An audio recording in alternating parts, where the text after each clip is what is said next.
என் அன்பு தம்பி தங்கைகள் உங்கள் அனைவருக்கும் இனிய வணக்கம். மற்றும் உங்களுக்கும் முடியும் நிகழ்ச்சி சந்திப்பதற்கு மிக மகிழ்ச்சி. இந்த வாரம் உங்களுக்கு ஒரு பவுசர் எப்படி செய்து காட்ட போகிறேன். இப்போ பவுசரையும் பார்த்துருப்பீங்க.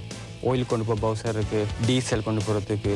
பாருங்கள், ஒரு இடத்துலேருந்து ஒரு பொருட்களை, அதாவது திரவியங்களை எப்படி இலவாக கொண்டு போகிறான் பார்த்தீங்களா? சரி, ஒரு பவுசர் செய்வதற்கு தேவையான பொருட்கள் என்ன சொல்லி இப்போ பார்ப்போம். முதல்ல ஏசிடிசி பவர் பேக் ஒன்று எடுத்துக்கொள்ளுங்க.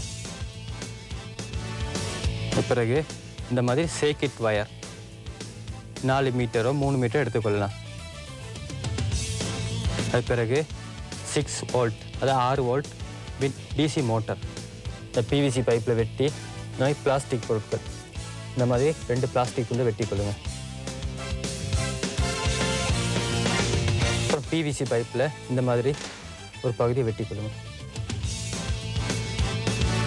இந்த பிவிசி பைப் பகுதி, இதெல்லாம் பிளாஸ்டிக், இந்த மாதிரி பிளாஸ்டிக் துண்டு தேவை. அப்புறம் இந்த மாதிரி பிளாஸ்டிக் புளி, அப்புறம் பழைய பேனால் இந்த மாதிரி துண்டை வெட்டி கொள்ளுங்க. இந்த மாதிரி பிளாஸ்டிக் மூடி ஒன்றும். அப்புறம் இந்த மாதிரி ஸ்க்ரூஸ் நட், இந்த மாதிரி விளையாட்டு பொருட்களை பார்த்துருப்பீங்க. இந்த மாதிரி டயர் 2 இருக்கும். இந்த மாதிரி டயர் 4 டயர் எடுத்துக்கொள்ளணும். அப்புறம் பிவிசி பைப், இந்த மாதிரி 2 துண்டு எடுத்துக்கொள்ளுங்க. அப்புறம் இந்த மாதிரி பிளாஸ்டிக் ஒரு டின்னு எடுத்துக்கொள்ளுங்க. அதே மாதிரி பிளாஸ்டிக் இன்னொன்று இதை எடுத்துக்கொள்ளலாம். ரப்பர்லாம் விட்டுறதுக்கு வைக்கிற கம். சரி, இப்போ பவுசர் செய்வது எப்படி சொல்லி பார்ப்போம். நீங்களும் பாருங்கள். முதல்ல பிவிசி பைப் எடுக்கிறோம். இப்போ இந்த பகுதியிலேருந்து இந்த பகுதி வரைக்கும் 1 சென்டிமீட்டரில் ஒரு துவாரத்தை போட்டுக்கொள்ளுங்க.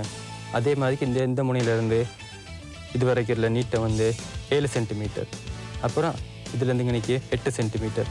அப்புறம் எங்கிட்ட 9 சென்டிமீட்டர் ஓடுற துவாரம் போட்டுக்கொள்ளுங்க.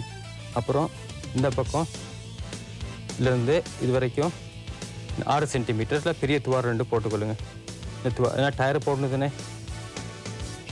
அதே மாதிரி இது பிசிபின் பகுதி, இந்த பகுதியிலேருந்து இது வரைக்கும் 4 சென்டிமீட்டர் துவாரம் போட்டுக்கொள்ளுங்க. துவாரம் 2 பக்கம் துவாரம் இருக்கணும். அதே மாதிரி இந்த பகுதியிலேருந்து இது வரைக்கும் 4 சென்டிமீட்டர். இதே மாதிரி இந்த துண்டையும் துவாரம் போட்டுக்கொள்ளுங்க. அப்புறம் பிவிசி பைப்பில் 6 சென்டிமீட்டர் துண்டை வெட்டிக்கொள்ளுங்க.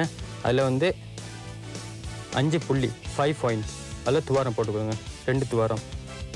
இங்கனைக்கு 5 பாயிண்ட், இங்கனைக்கு சின்ன துவாரம் 1.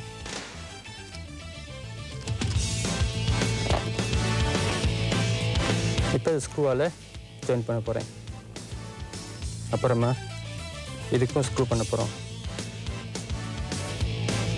அது பிறகு இந்த மாதிரி பிளாஸ்டிக் பகுதியை வெட்டிக்கொள்ளணும். இது மொத்தமாக 8 சென்டிமீட்டர் இருக்குது. அகலம் 5 சென்டிமீட்டர். அது பிறகு இந்த மாதிரி 2 துவாரம் போட்டுக்கொள்ளுங்க. ஏன்னு சொன்னால் இந்த மாதிரி பிவிசி பைப் மோட்டரோடு இன்றைக்கி இணைக்க போகிறேன். அப்போ இன்றைக்கி 2 துவாரம் தேவை.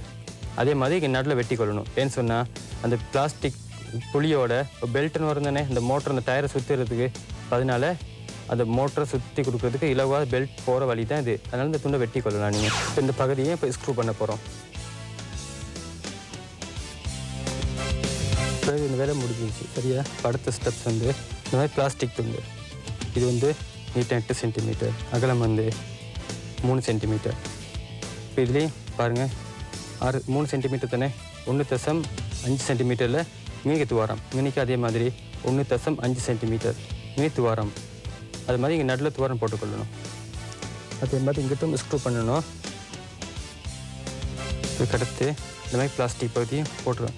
முதல்ல சொன்னேன் அதே மாதிரி இந்த பிளாஸ்டிக் பகுதியும் அதே அளவுக்கு வெட்டிக்கொள்ளணும். இப்போ செசி ஓகே. அப்புறமா அந்த மோட்டர் வைக்கிற பகுதி இதுக்கு ஸ்க்ரூ பண்ண போகிறோம். அதுக்கப்புறமா டயரை போட போகிறோம். போடும்போது இந்த பிளாஸ்டிக் புளியோடு சேர்த்து போடணும். இப்போ முன்பகுதி டயர் இப்போ பொருத்தியாச்சு. அதாவது இந்த டயர் அடிப்படாமல் இலகுவாக இருக்கணும். இப்போ சுற்றுறது பாருங்கள் எவ்வளோ சும்மா சிம்பிளாக இருக்குது பார்த்தீங்களா? இப்போ அந்த மாதிரி இருந்தால் தான் மோட்டரும் சுற்றும். ஏன் ரொம்ப டைட்டாக இருந்துச்சுன்னா அப்போ மோட்டரும் சுற்றுறது ரொம்ப கஷ்டப்படும்.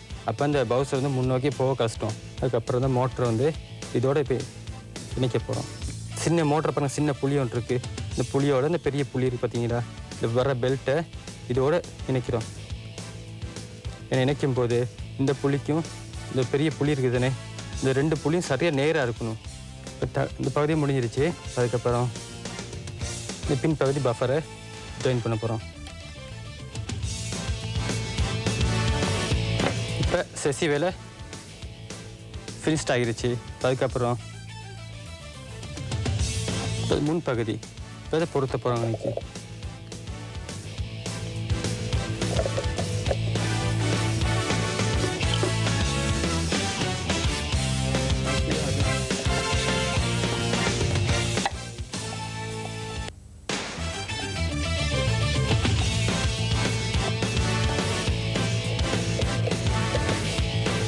பவுசரோட டேங்கை இப்போ பொருத்த போகிறோம்.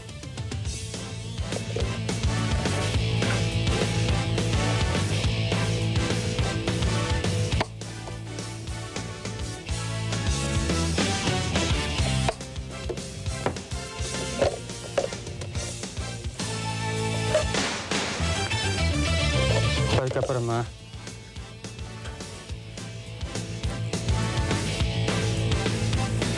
கம்மால் இந்த மூடியை ஒட்டிக்கொள்ளலாம். சரியாக சென்டரில் ஒட்டினா வடிவாக இருக்கும்.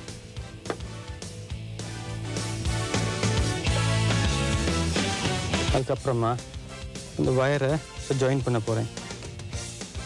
சிவப்பு வந்து சகை,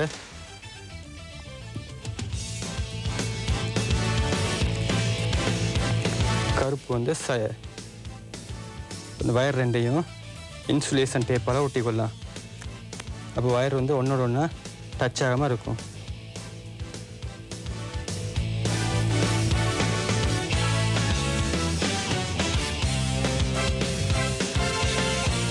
பவுசரோட பின்பகுதியில் இந்த வயரை வந்து இன்சுலேஷன் டேப்பில் ஒட்டிக்கொள்ளுங்க. பாஃபகம் எடுத்துக்கொள்ளுங்க. அதில் பார்த்துருப்பீங்க இது வோல்டேஜ் செலக்டர் இருக்குது. இப்போ நான் வந்து பவுசரில் போட்டிருக்க வோல்டேஜ் இந்த மோட்டர் வந்து 12 வோல்ட் மோட்டர் தான் போட்டிருக்கேன். ஆனப்படியாக நீங்களே 12 வோல்ட் செலக்ட் பண்ணிக்கொள்ளணும். இப்போ வந்து பவுசர் வந்து எப்படி இயங்குன்னு சொல்லி பாருங்கள்.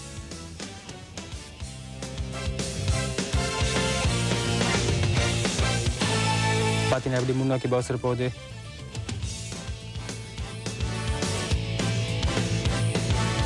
இப்போ இந்த வயரை மாற்றி வைக்கும் போது சய கரண்ட் வந்து மாறுபடுது. அப்போ மோட்டர் வந்து ரிவர்ஸில் சுற்றும். இப்போ இந்த பவுசர் வந்து ரிவர்ஸில் சுற்றுறத பார்ப்போம்.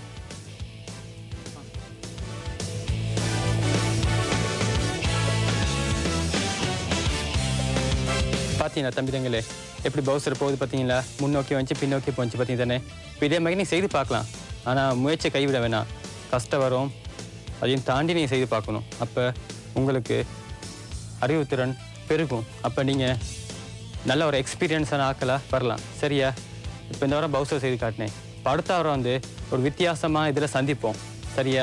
இந்த வார நிகழ்ச்சியில் ஏதாவது சந்தேகங்கள் இருந்தால் தொடர்பு கொள்ள வேண்டிய முகவரி சகலா குட்டீஸ் உங்களுக்கு முடியும், சக்தி டிவி, தபால் பெட்டி இலக்கம் 25, பென்னிப்பெட்டிய. சரி, இந்த வாரம் நிகழ்ச்சி பார்த்து கொண்டு இருந்தீங்க. அடுத்த வாரம் இதே நேரத்தில் உங்களை சந்திப்பேன். அது வரைக்கும் உங்களிடம் விடைபெற்றுக் கொள்ளும் நான் மதன் குமார். வணக்கம்.